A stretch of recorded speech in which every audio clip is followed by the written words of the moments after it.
जय हिंद दोस्तों। स्टार्ट करते हैं आज की अपनी नई क्लास। तो रेलवे ग्रुप डी वाले बच्चों के लिए बहुत ही शानदार खुशखबरी दोस्तों, मैं लेके आया हूं आप लोगों के लिए प्रैक्टिस सेट जो आपके कंप्लीट सिलेबस के अकॉर्डिंग होने वाला है, जो एग्जाम में आपका 100% स्कोर बूस्ट करेगा।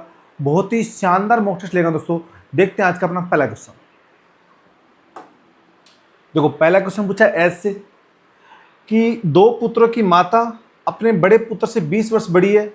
अब से 5 वर्ष बाद वह बड़े पुत्र की आयु छोटे पुत्र की आयु की दोगुनी होगी।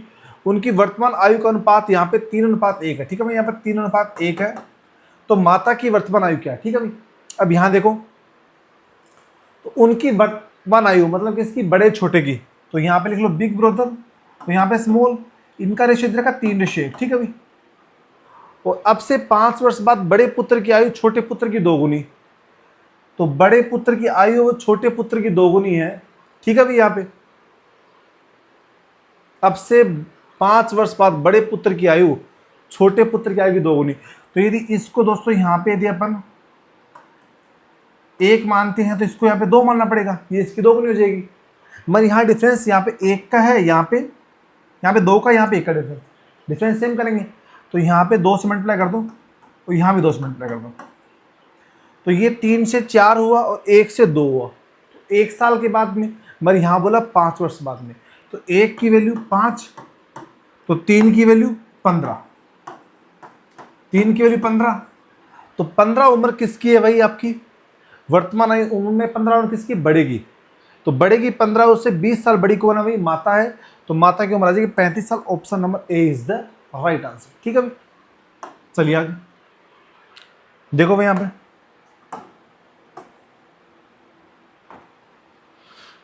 एक आदमी 12 किलोमीटर प्रति घंटे की चाल से चल रहा है। प्रत्येक किलोमीटर चलने के बाद वह 7 मिनट का विश्राम लेता है।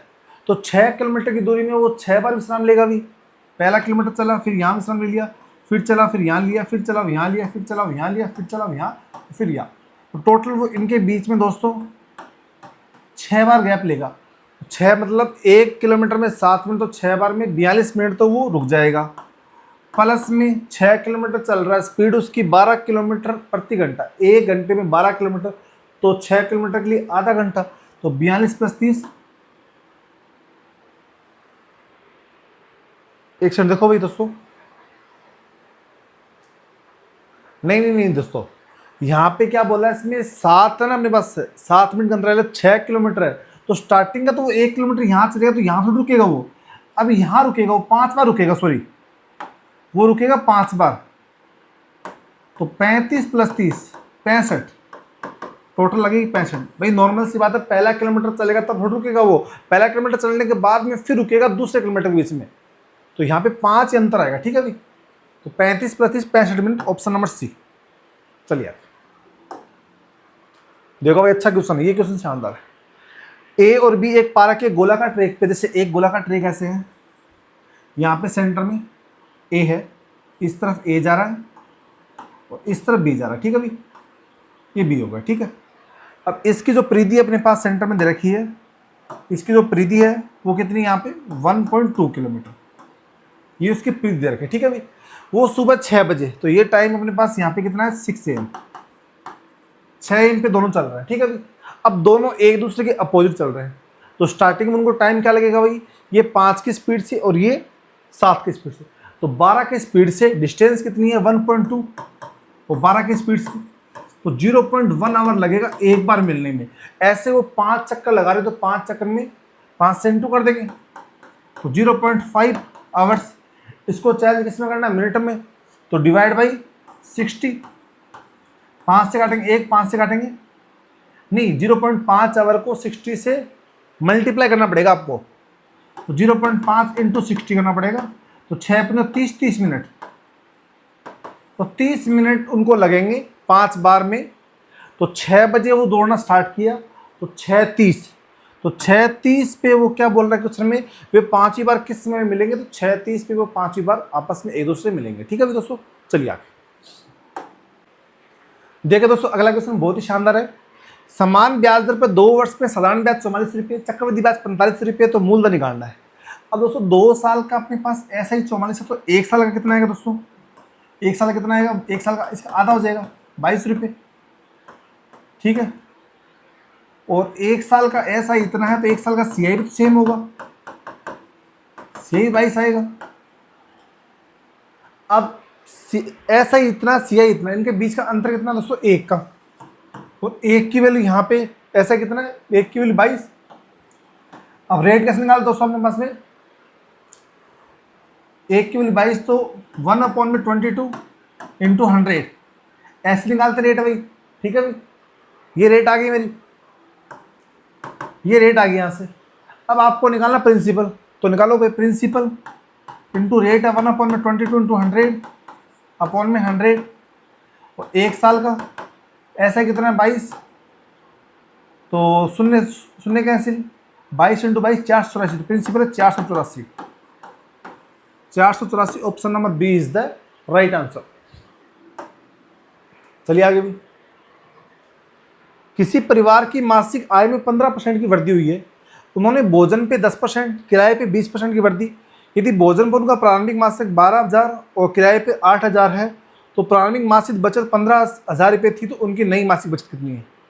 तो अच्छा क्वेश्चन है भाई। देखिए पहले तो ये देखो आप कि उसकी टोटल अपने पास इनकम कितनी थी पहले? 12 और 8 20 और 15 35,000 की। 35,000 की भी 35,000 पे बड़ा कितना परसेंट? 15%। तो 15 अपॉन में 100, शून्य शून्य, 15 5 75, नहीं 15 चौक 60, 15 5 75 7 और 15 3 45 7 52। 5250 रुपये उसके बढ़ गए। तो कितनी सैलरी होगी? 42,000, सॉरी 40,000, 40,250। ये उसकी इनकम होगी? नहीं। उसमें से देखो उसका जो खर्चा है किराया वो कैसे बढ़ा? 12,000 पे 10%, तो ये 13,000, 13,200 हो गए। 8,000 पे 20%, 1,600 बढ़े तो 9600 हो गई। जोड़ दो ये शून्य शून्य, 8 9 3 12, 22,800। तो 22,800 तो खर्चा हो गया उसका। शून्य 5, 11 में 60 गया 3, नहीं 12 में 60 गया 4 और 9 में से हो गया 7, 17,450 रुपये बचत होगी उसकी। अब जो नई बचत है वो 17,450। Option number B is the right answer. ठीक है भाई, चलिए यहाँ पे देखो एक्स वाई जेड ने 5 3 7 के अनुपात में एक धनराशि निवेश की है। तो इन्वेस्टमेंट रेशियो दे रखा है यहाँ पे। इन्वेस्टमेंट रेशियो दोस्तों कितना आएगा? 5 3 और 7। ये एक्स, ये वाई और जेड। अब यहाँ बोला है कि एक्स अपनी आधी पूंजी निकाल लेता है 6 महीने के बाद में, और वाई और जेड लास्ट तक लगाते हैं। और बोला है कि जेड का जो निवेश राशि है वो 14,000 है। मतलब यहाँ पे 7 है, 7 की वैल्यू 14 के, 1 की वैल्यू 2 के, और 3 की वैल्यू 6 के, और 5 की वैल्यू 10 के।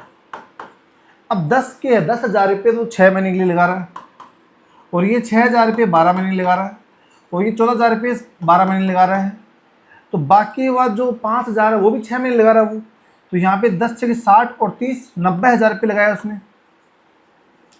यहाँ टोटल 72,000 रुपये लगे हैं, और यहाँ 14 इंटू 12 168, 1,68,000 रुपये।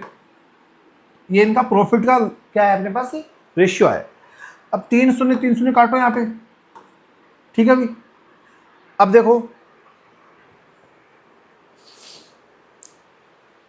अब इसको 12 से काट सकते हैं क्या? 12 से नहीं जाएगा अभी, 9 से भी नहीं जाएगा, 6 से जा सकता है ना। 6 जाएगा 15 बार, 6 से जाएगा 6 एकम 6, 6 दूनी 12, 6 दूनी 12 और 6 8 48। तो ये इनका 200 प्रॉफिट रेशियो आया। और प्रॉफिट की वैल्यू कितनी है? 15 12 28 की वैल्यू 55, और 55 की वैल्यू 55,000, 1 की वैल्यू 1 के। आपसे पूछा क्या दोस्तों यहाँ पे? एक्स वाई के लाभ का अंतर। एक्स वाई के लाभ का अंतर कितना? एक्स ये रहा, वाई है, 3 का अंतर है। तो 1 की वैल्यू 1,000, 3 की वैल्यू 3,000 रुपये। Option number C. ठीक है भाई, चलिए आगे। समूह ए में 78 सदस्य, बी में 22 सदस्य, समूह सी में 34 सदस्य। इन सभी समूह के सदस्य में एक रेस्टोरेंट में जाते हैं। समूह ए बी सी के प्रत्येक सदस्य पर व्यय की गई औसत राशि क्रमशः 136, 383, 457 रुपये प्रति सदस्य व्यय की गई कुल राशि। ठीक है भाई, तो कैसे करेंगे यहाँ पे? अब सबसे पहले दोस्तों क्या करना है यहाँ पे, आप 78 सदस्य बाय 136 रुपये एक सदस्य खर्च करो, टोटल पैसे कितना आएगा? 78 इंटू 136, 22 इंटू 383 और 34 इंटू 457। टोटल तीनों सदस्य कितने? 78 बाई 100 और 34 134। इससे भाग कर लेंगे तो प्रति व्यक्ति अपने पास आ जाएगा। ठीक है भाई, प्रति व्यक्ति कुल औसत राशि आ जाएगी। अब करो मल्टीप्लाई में दोस्तों, यहाँ पे देखो 78 इंटू 136 10,608 और 22 इंटू 383 8,426, 34 इंटू 457 15,538 डिवाइड बाई 134। ठीक है भाई, अब यहां पे जोड़ो, यहां पे इस वैल्यू दोस्तों जोड़िए एक बार, 8426 प्लस 10,608 34,572 डिवाइड बाई 134। अब दोस्तों देखो, इसको तो डिवाइड करने में बहुत टाइम लग जाए एग्जाम में। मल्टीप्लाई तो क्या आप एक बार आप कर सकते हो 1 मिनट के अंदर अंदर, मगर डिवाइड करने में बहुत टाइम लगेगा आपको। तो ऐसी कंडीशन क्या करेंगे, आप ये चेक करो कि 134 वो संख्या ना जिसको मल्टीप्लाई करने पे ये वैल्यू आ रही है, ये तो मतलब डिवाइड का। तो आप ये देखो लास्ट में 2 आ रहा है, तो चारों किससे मल्टीप्लाई करेंगे? 2 आएगा। 4 को 8 से करेंगे 32, 4 को 6 से करेंगे 24, 4 को 5 से करेंगे 20, 4 को 1 से करेंगे 4, 2 चाहिए, मतलब 258 बार भाग जाएगा। तो 258 अपने पास क्या है, इसका आंसर आएगा। ठीक है भाई, ये अपने पास थोड़ा सा डायरेक्ट तरीका हो जाएगा इस करने। ऑप्शन नंबर ए देखो भाई, एक अपने पास हेक्सागन है, उसका और इक्विलेटरल ट्रायंगल का जो पेरीमीटर है सेम है। तो एरिया अपना पेरीमीटर है ना, हेक्सागन का अपना 6h और ट्रायंगल का 3t, ये सेम मान लिया मैंने। इक्विलेटरल ट्रायंगल का पेरीमीटर तीनों साइड का सम और हेक्सागन का पेरीमीटर 6 साइड का सम। ठीक है, तो यहाँ से कंडीशन निकालेंगे तो t की वैल्यू आ जाएगी 2h, t की वैल्यू 2h आ गई मेरे यहाँ से। अब दोस्तों हेक्सागन का क्षेत्रफल क्या होता है? 3√3 अपॉन में 2h²। ठीक है भाई, और ट्रायंगल का एरिया क्या होता है? Equal triangle √3/4 t²। तो वहां पे t² मतलब 2h का स्क्वायर 4h², 4 से 4 कैंसिल, √3 से √3, s² से s², तो 3/2 बचा भाई, तो 3/2 रेशियो आएगा, 3:2। Option number A is the right answer. ठीक है भाई, चलिए आगे। शांत पानी में नाव की गति 9 किलोमीटर प्रति घंटे, धारा की गति 1.5 किलोमीटर। एक व्यक्ति 105 किलोमीटर दूर एक जगह तक नाव चलाकर जाता है और वापस आता है। तो जाते वक्त तो वो जाएगा तो धारा की दिशा में जाएगा, डाउन स्ट्रीम। तो इनकी जो नाव की स्पीड और धारा की स्पीड क्या दोनों ऐड हो जाएगी, u + v। तो 9 + 1.5 10.5, 105 दूरी है, 10.5 उसकी स्पीड है। दोस्तों यहाँ से टाइम लगेगा आपको 10 घंटे का, और आते वक्त उसकी स्पीड कम हो जाएगी, डिस्टेंस सेम है। 9 - 1.5 7.5, इससे भाग करें दोस्तों यहाँ पे तो 14 बार जाएगा, तो 14 × 10 = 24, टोटल लगेगा उसको 24 आवर्स। ठीक है भाई, option number B is the right answer. देखिए भाई, 10 वर्ष पहले एक आदमी की आयु उसके पुत्र की आयु की 5 गुनी थी। 2 वर्ष बाद उसकी आयु का दोगुना उसके पुत्र की आयु के 4 गुना के बराबर होगी। तो पुत्र की वर्तमान आयु क्या है?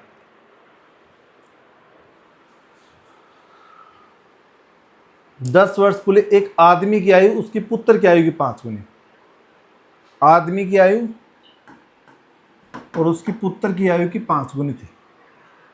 तो पुत्र की आयु 1 मानता हूं, तो आदमी की आयु 5 हो गई, और 2 वर्ष बाद उसकी आयु का दोगुना उसकी पुत्र की आयु के 4 गुना के बराबर है। ठीक है भाई। यहाँ पे 2 वर्ष के बाद उसकी आयु का 2 गुना और उसकी पुत्र की आयु का 4 गुना।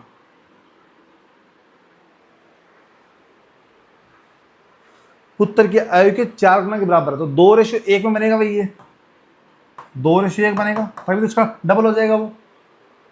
ठीक है भाई। अब यहाँ पे डिफरेंस 4 का और यहाँ पे डिफरेंस 1 का, डिफरेंस सेम करने के दोस्तों यहाँ पे 4 से मल्टीप्लाई कर देंगे, तो 5 और 1 8 और 4, 5 से 8, 1 से 4, 3 साल बाद हुआ ना। बट टोटल गैप देखो कितने साल का हुआ, 10 साल पहले और 2 साल बाद। अपोजिट में सम होता है 10 और 2 12, तो 3 की वैल्यू 12, 1 की वैल्यू 4, 1 की वैल्यू 4, सन की वैल्यू 1 ही है। तो अपने पास 10 साल पहले सन था 4 साल का, वर्तमान में कितना होगा 14 साल का। Option number D is the right answer. ठीक है भाई। 2 हो जाए अपने पास, जो 36-45 मिनट बढ़ सकते हैं, पी और क्यू।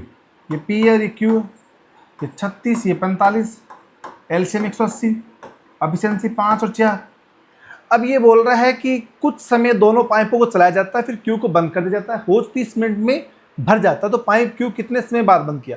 अब देखो दोस्तों, होज क्यू को बंद किया पाइप को, मतलब पी तो आपका 30 मिनट तक चल रहा है। तो जब 1 मिनट में 5 लीटर बढ़ता है, तो 30 मिनट में पी बढ़ देगा 150 लीटर। 150 बढ़ दिया भाई। तो बच्चा हुआ 30 लीटर जो भर रहा है ना, वो आपका कौन भर रहा है भाई, वो कौन भर रहा है, आपका भर रहा है क्यू। तो 30 डिवाइड बाई 4, 7.5, 7.5 मिनट के बाद में आपके क्यू को बंद कर दिया गया है। Option number A is the right answer. त्रिभुज के तीनों कोणों के माप इस प्रकार है कि सबसे छोटा कोण का माप सबसे बड़े कोण के माप से 42 डिग्री कम है, शेष कोण का माप सबसे छोटे कोण के माप से 24 डिग्री अधिक है। तो त्रिभुज के सबसे छोटे कोण का माप, छोटा कोण मान लीजिए x डिग्री, बड़ा कोण इससे 42 डिग्री, ये कम है, तो बड़ा क्या होगा, इससे बड़ा होगा x + 42। और बच्चा हुआ है ना, वो छोटे से 24 ज़्यादा है, छोटे से 24 ज़्यादा मतलब x + 24। इस तरीके से तीनों कोण होंगे भी। अब तीनों कोणों का सम कितना होता है त्रिभुज में, 180 इक्वल में 180, 3x, 66 माइनस कर दो यहाँ पे 114, x की वैल्यू 3 3 9, 3 8 24, x की वैल्यू 38 डिग्री आएगी। Option number C is the right. तो छोटा कोण पूछा कितना आएगा, 38 डिग्री। ठीक है भाई दोस्तों, चलिए आगे। अब यहां देखो भी, एक दुकानदार ने 8500 की अंकित मूल्य वाली एक कुर्सी को 10% 8% की 2 छूट, तो 8500 रुपये की कीमत है। छूट मतलब डिस्काउंट 10% मतलब 1/10, तो 10 पे 1 की छूट तो 9/10, और 8% मतलब 2/25, 25 पे 2 की छूट तो 23/25। इसमें उसने क्या किया है, खरीदी है। तो 0 0 काट देंगे यहाँ पे, 25 से काटेंगे दोस्तों यहाँ पे, 25 3 75 और 5 चौक 100। ठीक है भाई। अब 9 चौक 36 और 9 3 27 और 3 30, 306 × 23, 23 से 138 13, फिर 3 23 3 69 69 69 एक 70, 23 3 69 और 1 70, 7038 में खरीदी है, 362 रुपये खर्च कर दिए, तो कितने में पड़ी उसको, 7400 रुपये में, 7400 में पड़ी उसको, और 7800 में बेचा है, तो प्रॉफिट हुआ 400 का। किस पे हुआ भाई, 7400 पे इंटू 100, 200 ने 200 ने 7.35, लगभग 5 के अप्रोक्स वैल्यू आएगी, तो 5.40% का लाभ होगा दोस्तों। Option number B. तो इस तरीके से कैलकुलेशन आपको फास्ट करनी पड़ेगी, मतलब आपको टेबल्स आपको याद होनी चाहिए। ठीक है दोस्तों। अब देखो माध्य क्या होता है, तीनों संख्या को सम करके उससे डिवाइड करते हैं, वो क्या था, मीन। मीन मतलब माध्य औसत एक बात होती है। ठीक है भाई। अब यहाँ पे देखो 3 संख्या, तो a + b + c। अब b यहाँ पे दोस्तों कितना, b मतलब माध्य का बीच की कितनी 35, और c डिवाइड बाई 3 इक्वल में मीन कितना है यहाँ पे 50। तो यहाँ पे दोस्तों a प्लस सी कितना आएगा मेरा, 150 माइनस 35, 115, a प्लस 115 आ गया। ठीक है भाई। अब c माइनस ए 55 दे रखा है, तो अब इसमें से ये माइनस कर दें दोस्तों यहाँ पे, तो यहाँ से क्या बचेगा मेरा, ट्वाइस ऑफ a आएगा। अब यहाँ देखो a माइनस ए प्लस का c है, इक्वल में कितना है यहाँ पे 55। आपको तो निकालना क्या है यहाँ पे, b माइनस ए निकालना ना, तो b माइनस ए निकालने के लिए आपको a निकालना पड़ेगा। तो a कैसे निकालने के बाद c यहाँ से माइनस कर दो, तो ये माइनस तो माइनस प्लस हो जाएगा, ये माइनस हो जाएगा, ये कैंसिल हो जाएगा भाई। और ये ट्वाइस ऑफ a इक्वल में ये माइनस करने पे 60, यहाँ पे a इक्वल आ गई 30, a इक्वल 30 आ गई दोस्तों। b कितना मेरा 35, 35 माइनस 30, तो a आएगा मेरा यहाँ पे b माइनस a कितना आएगा 5। Option number D is the right answer. ठीक है। अब देखो दोस्तों, तीन संख्या का औसत 7 है तो उनका योगफल, औसत 7 है तीन संख्या का, तो योगफल क्या होता है 7 7 7 21। Option number B. अब देखो अपने पास 5 संख्या का औसत 15 है तो x का मान, अब देखो इनमें गैप सेम है तो औसत भी अपने पास ये ऐसे आएगा 7 या 11 15 19 23, तो x आएगा यहाँ पे 19। ठीक है, कोई दिक्कत नहीं इसमें। Option number A. ठीक है भाई। अब देखो यहाँ देखो दोस्तों, अब यहाँ आपको निकालना पड़ेगा। देखो 6.5 10.8 19.9 a का औसत 18 है, इनको जोड़ो आप, तो 9 8 17 और 5 22, 2 9 और 6 15 17, 1 कैरी 1 1 2 3 37.2 प्लस का a डिवाइड बाई 4 18, 18 चौक 72। अब 72 में से 37.2 माइनस करना है, 8 11 में 7 गया 4 और 6 में 3 का 3, 34.8। तो 34.8 option number C is the right answer. अब देखो 168 सम प्राकृत संख्या, आप एक बात याद रख लेना, यदि आपको किसी भी इवन नंबर का नेचुरल नंबर का यदि आपको एवरेज पूछे तो एवरेज का फॉर्मूला क्या होगा दोस्तों, वहाँ पे एवरेज n+1, जितनी संख्या उसमें एक जोड़ देना, तो 168 प्लस का 1 169, ये इसका दोस्तों क्या आएगा औसत आएगा। ठीक है। जब आपके पास यदि विषम संख्या है तो हाँ उसका एवरेज क्या होगा भाई, एवरेज होगा अपने पास n, जितनी संख्या उतना उसका एवरेज होगा। तो 150 मतलब 150 दोस्तों अपने पास क्या आएगा, इसका आंसर आएगा भाई। आगे देखिए 10 अभाज्य संख्या को सकते हो, अभाज्य संख्या होती है वह संख्या जिसका कोई भी फैक्टर नहीं हो, तो 2 अभाज्य 3 5 7 11 13 17 19 23। अब दोस्तों 23 और 29 जोड़ लो, 1 2 3 4 5 6 7 8 9 10, जोड़ो इसको, जोड़ने में आएगा 129 डिवाइड बाई 10, 10 से भाग करेंगे तो 12.9, क्योंकि मेरे को 10 तक की इसकी संख्या को सम याद था। ठीक है भाई। तो 12.9 दोस्तों क्या आएगा, इसका एवरेज आएगा। Option number D is the right answer. दोस्तों यदि आपको ये वीडियो अच्छी लगी तो आप मेरे channel math by science sir को लाइक करिए, शेयर करिए। आप सभी से रिक्वेस्ट है प्लीज चैनल को सब्सक्राइब करना नहीं भूलें। धन्यवाद।